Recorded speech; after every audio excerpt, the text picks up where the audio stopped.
Salam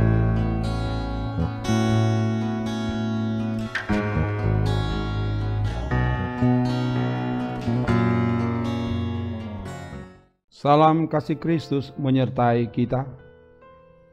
Jumpa lagi di gerakan membaca Alkitab dalam 365 hari. Jadikanlah kebenaran firman sebagai sulu abadi dalam jalan hidup ini. Dan karena itu kita akan membaca firman Tuhan dari Alkitab. Sebelum membaca, mari berdoa. Ya Allah Roh Kudus, biar Engkau yang menuntun hamba-Mu dalam membacakan firman-Mu. Biar ada kuasa Allah mengalir ketika firman dibacakan. Dan semua yang mengikuti ini bukan sekedar mengikuti, tapi oleh tuntunan kuasa Roh Kudus mereka menemukan kehendak Allah dan melakukan itu di hidup ini. Ke dalam kuasa-Mu Bapa, hamba serahkan dalam nama Tuhan Yesus. Haleluya. Amin. Kita ada di hari ke-154. Dan di hari ke-154 ini kita membaca dari Ayub pasal 19 sampai pasal 21. Begini dikatakan. Tetapi Ayub menjawab, berapa lama lagi kamu menyakitkan hatiku dan meremukkan aku dengan perkataan? Sekarang telah 10 kali kamu menghina aku, kamu tidak malu menyiksa aku.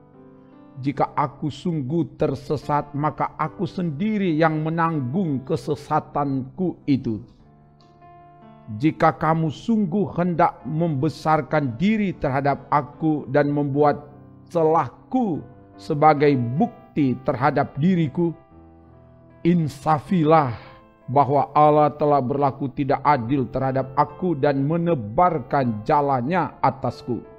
Sesungguhnya aku berteriak kelaliman, tetapi tidak ada yang menjawab. Aku berseru minta tolong, tetapi tidak ada keadilan. Jalanku ditutupnya dengan tembok sehingga aku tidak dapat melewatinya, dan jalan-jalanku itu dibuatnya gelap. Ia telah menanggalkan kemuliaanku dan merampas mahkota di kepalaku. Ia membongkar aku di semua tempat sehingga aku lenyap, dan seperti pohon harapanku dicabutnya. Murkanya menyala terhadap aku dan menganggap aku sebagai lawannya. Pasukannya maju serentak, mereka merintangi jalan melawan aku, lalu mengepung kemahku. Saudara-saudaraku dijauhkannya daripadaku, dan kenalan-kenalanku tidak lagi mengenal aku. Kaum kerabatku menghindar dan kawan-kawanku melupakan aku. Anak semang dan budak perempuanku menganggap aku orang yang tidak dikenal. Aku dipandang mereka orang asing. Kalau aku memanggil budakku, ia tidak menyahut. Aku harus membujuknya dengan kata-kata manis. Nafasku menimbulkan rasa jijik kepada istriku, dan bauku memualkan saudara-saudara sekandungku. Bahkan kanak-kanak pun menghina aku. Kalau aku mau berdiri, mereka mengejek aku. Semua teman karibku merasa muak terhadap aku, dan mereka yang kukasihi berbalik melawan aku. Tulangku melekat pada kulit dan dagingku, dan hanya gusiku yang tinggal padaku. Kasihanilah aku, hai sahabat-sahabatku, karena tangan Allah telah menimpa aku. Mengapa kamu mengejar aku seakan-akan Allah dan tidak menjadi kenyang makan dagingku? Kiranya perkataanku ditulis, dicatat dalam kitab, terpahat dengan besi pengukir dan timah pada gunung batu untuk selama-lamanya. Tetapi aku tahu penebusku hidup, dan akhirnya ia akan bangkit di atas debu.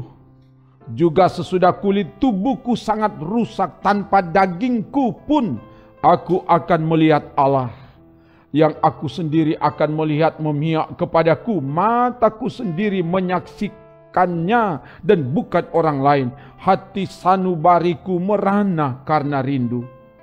Kalau kamu berkata, kami akan menuntut dia dan mendapatkan padanya sebab perkaranya. Takutlah kepada pedang, karena kegeraman mendatangkan hukuman pedang, agar kamu tahu bahwa ada pengadilan. Maka Sofar orang Naamah menjawab, oleh sebab itulah pikiran-pikiranku mendorong aku menjawab, karena hatiku tidak sabar lagi. Ku dengar teguran yang menghina aku, tetapi yang menjawab aku ialah akal budi yang tidak berpengertian. Belumkah engkau mengetahui semuanya itu sejak dahulu kala, sejak manusia ditempatkan di bumi, bahwa sorak-sorai orang fasik hanya sebentar saja, dan sukacita orang durhaka hanya sekejap mata. Walaupun keangkuhannya sampai ke langit dan kepalanya mengenai awan, namun seperti tahinya ia akan binasa untuk selama-lamanya. Siapa yang pernah melihatnya bertanya, di mana dia? Bagaikan impian ia melayang hilang, tak berbekas, lenyap bagaikan penglihatan waktu malam. Ia tidak lagi tampak pada mata yang melihatnya, dan tempat kediamannya tidak melihatnya lagi. Anak-anaknya harus mencari belas kasihan orang miskin, dan tangannya sendiri harus mengembalikan kekayaannya. Tulang-tulangnya boleh penuh tenaga orang muda, tetapi tenaga itu pun akan membaringkan diri bersama dia dalam debu. Sungguh pun kejahatan manis rasanya di dalam mulutnya, sekalipun ia menyembunyikannya di bawah lidahnya. Menikmatinya serta tidak melepaskannya, dan menahannya pada langit-langitnya. Namun berubah juga makanannya di dalam perutnya, menjadi bisa ular tedung di dalamnya. Harta benda ditelannya, tetapi dimuntahkannya lagi. Allah yang mengeluarkannya dari dalam perutnya. Bisa ular tedung akan diisapnya, ia akan dibunuh oleh lidah ular. Ia tidak boleh melihat batang-batang air dan sungai-sungai yang mengalirkan madu dan dadi. Ia harus mengembalikan apa yang diperolehnya dan tidak mengecapnya. Ia tidak menikmati kekayaan hasil dagangnya. Karena ia telah menghancurkan orang miskin dan meninggalkan mereka terlantar. Ia merampas rumah yang tidak dibangunnya. Sesungguhnya ia tidak mengenal ketenangan dalam batinnya, dan ia tidak akan terluput dengan membawa harta bendanya. Suatu pun tidak luput daripada lahapnya, itulah sebabnya kemujurannya tidak kekal. Dalam kemewahannya yang berlimpah-limpah, ia penuh khawatir, ia ditimpa kesusahan dengan sangat dahsyatnya. Untuk mengisi perutnya, Allah melepaskan ke atasnya murkanya yang menyala-nyala, dan menghujankan itu kepadanya sebagai makanannya. Ia dapat meluputkan diri terhadap senjata besi, namun panah tembaga menembus dia. Anak panah itu tercabut dan keluar dari punggungnya. Mata panah yang berkilat itu keluar dari empedunya. Ia menjadi ngeri. Kegelapan semata-mata tersedia bagi dia. Api yang tidak ditiup memakan dia dan menghabiskan apa yang tersisa dalam kemahnya. Langit menyingkapkan kesalahannya dan bumi bangkit melawan dia.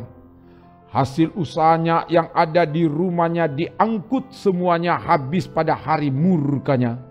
Itulah ganjaran Allah bagi orang fasik, milik pusaka yang dijanjikan Allah kepadanya.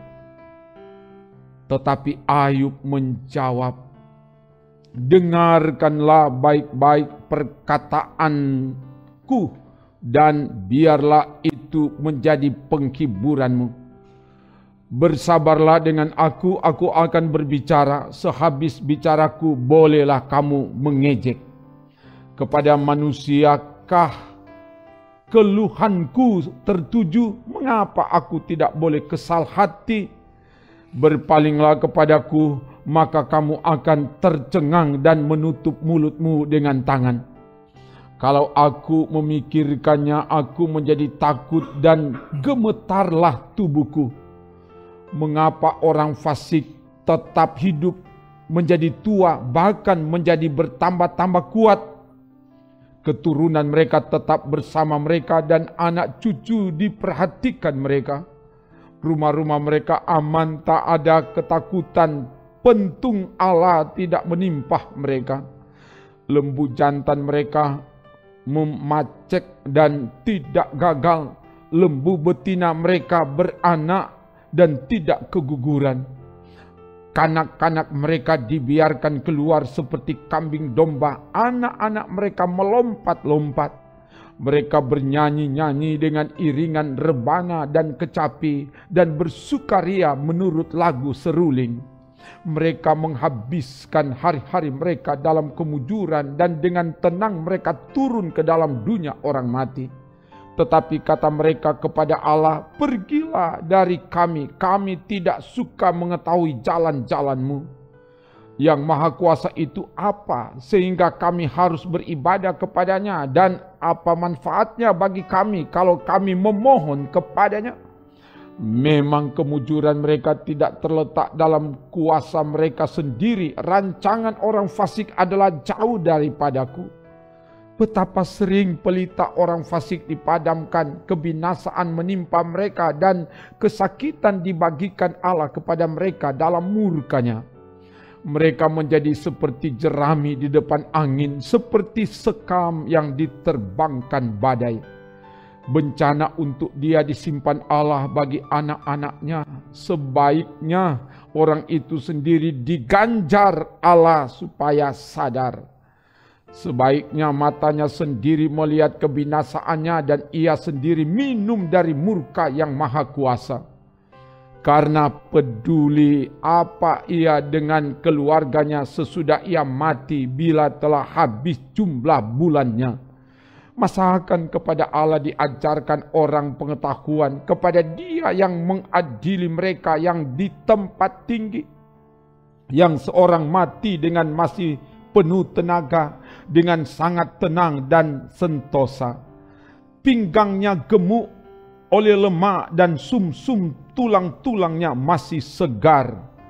Yang lain mati dengan sakit hati, dengan tidak pernah merasakan kenikmatan.